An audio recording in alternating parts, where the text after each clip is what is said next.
Bacteria की growth and reproduction के हवाले से 4 फेजेस हैं, 4 मराहिल हैं जिनको ऑब्जर्व करना बहुत ज़रूरी है, जो कि बैक्टीरिया अपने लाइफ साइकिल के हवाले से प्रोसीड करते हैं। यहाँ पर सबसे पहली फेज, सबसे पहला मरहला, that is lag phase. Lag phase एक ऐसा मरहला है, एक ऐसी फेज है जिसके अंदर बैक्टीरिया अपने उस एनवायरनमेंट को अडॉप्ट करते हैं जहां पर वो शिफ्ट होते हैं या जहां पर उन्होंने अपनी तादाद को बढ़ाना है। एक ऐसा एनवायरनमेंट जहां पर न्यूट्रिएंट्स की मिकदार कम होगी, सूटेबल एनवायरनमेंट नहीं होगा, बैक्टीरिया अपनी तादाद में इजाफा नहीं करते। सबसे पहला मरहला वो ये इख्तियार करते हैं कि वो उस पर्टिकुलर एनवायरनमेंट को जहां पर उन्होंने अपनी तादाद में इजाफा करना है, जहां पर उन्होंने रिप्रोड्यूस करना है, उसको अडॉप्ट करते हैं, उनकी कंडीशंस को ऑब्जर्व करते हैं। सो ये पहला मरहला जिसके अंदर बैक्टीरिया सिर्फ और सिर्फ अपने आप को प्रिपेयर करते हैं फॉर द रिप्रोडक्शन, ये मरहला लैग फेज कहलाता है। So it is a phase of no growth. जितने बैक्टीरिया आपने किसी भी फर्मेंटर में या किसी भी फूड मीडियम में शिफ्ट किए हैं, वहां पर ये बैक्टीरिया इस मरहले में उतने ही रहेंगे, वो डिवाइड नहीं करते, वो डिवीजन के प्रोसेस में उस वक्त तक दाखिल ही नहीं होते जब तक वो उस एनवायरनमेंट को मुकम्मल तौर पर एडॉप्ट ना कर लें।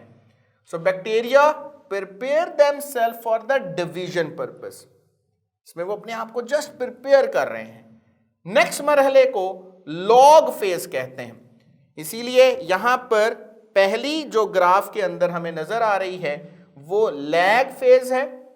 देन सेकंड जो इंडिकेशन है ग्राफ के अंदर, ये हमें क्लियर कर रही है कि यहां पर ग्राफ का बढ़ना इसलिए हुआ है क्योंकि जैसे ही बैक्टीरिया उस एनवायरनमेंट को अडॉप्ट करते हैं, उनको खुराक के हवाले से कोई कमी फेस नहीं करनी पड़ रही, एनवायरनमेंट सूटेबल है, तो बैक्टीरिया अपनी तादाद में एक्सपोनेंशियली डिवाइड करना शुरू कर देते हैं और एक्सपोनेंशियल रेट पर वो अपनी तादाद में इजाफा करते हैं। लातादाद बैक्टीरिया के नए सेल प्रोड्यूस होना शुरू हो जाते हैं।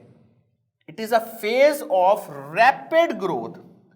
Bacteria divide at exponential rate. So यहां पर इस कदर ग्राफ बड़ा इसलिए हुआ सेकेंड फेज में, जिसको लॉग फेज कहा जाता है, क्योंकि यहां पर न्यूट्रिएंट्स वाफिर मिकदार में अवेलेबल थे। उन तमाम न्यूट्रिएंट्स को और सूटेबल एनवायरनमेंट को देखते हुए बैक्टीरिया अपनी तादाद में बहुत ज्यादा इजाफा कर लेता है।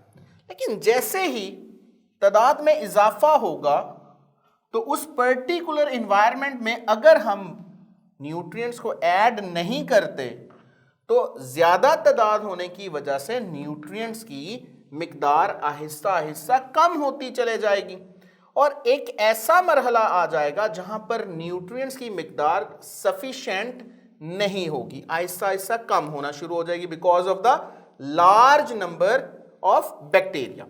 सो यहां पर तीसरा मरहला आएगा जिसको स्टेशनरी फेज कहा जाता है और इस स्टेशनरी फेज के अंदर बैक्टीरिया का डेथ रेट इक्वल हो जाता है बैक्टीरिया के रेट ऑफ रिप्रोडक्शन के हवाले से। सो इसको ग्राफिकली हम इस अंदाज में रिप्रेजेंट कर सकते हैं with the straight line. So that is the third phase which is stationary phase. Then ultimately nutrients का लेवल इस हद तक कम हो जाता है उस पर्टिकुलर एनवायरनमेंट में जहां पर बैक्टीरिया पाए जा रहे थे और वो बहुत तेजी से डिवाइड कर रहे थे इनिशियली। अब जैसे जैसे न्यूट्रिएंट्स कम होते जाएंगे, एनवायरनमेंट सूटेबल नहीं रहेगा और बैक्टीरिया का जो डेथ रेट है वो रिप्रोडक्शन रेट से बढ़ता चला जाएगा और ये फेज डेथ फेज और डिक्लाइन फेज कहलाएगी, जहां पर bacteria start dying. Here the death rate is more than that of the reproduction rate. So this is all about the growth phases जो कि बैक्टीरिया के हवाले से याद रखनी है। नेक्स्ट, अगर हम सेक्सुअल रिप्रोडक्शन की बात करें तो बैक्टीरिया के अंदर सेक्सुअल रिप्रोडक्शन का जो ट्रेडिशनल वे है वो एब्सेंट होता है।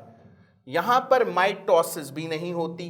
बैक्टीरिया आमतौर पर बाइनरी फिशन, जो कि एक एसेक्सुअल मेथड ऑफ रिप्रोडक्शन है, उसी के जरिए अपनी तादाद में इजाफा करते हैं।